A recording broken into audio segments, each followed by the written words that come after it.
এরাই হচ্ছে যে চীনের ছোট ছোট বাচ্চা, স্কুলে পড়ে, প্রাথমিক বিদ্যালয়ে।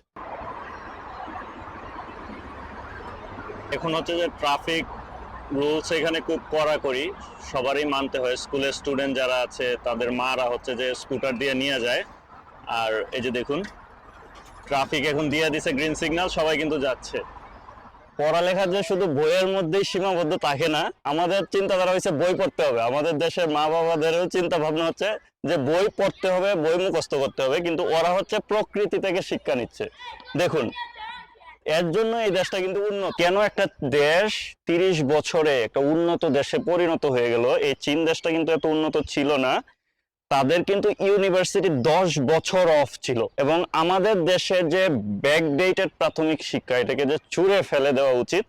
এই জিনিসটা আপনাদেরকে চোখে আঙ্গুল দিয়ে দেখিয়ে দিব যে একটা দেশের শিক্ষা ব্যবস্থা পরিবর্তন না হইলে এই দেশ কোনোদিন উন্নত হবে না।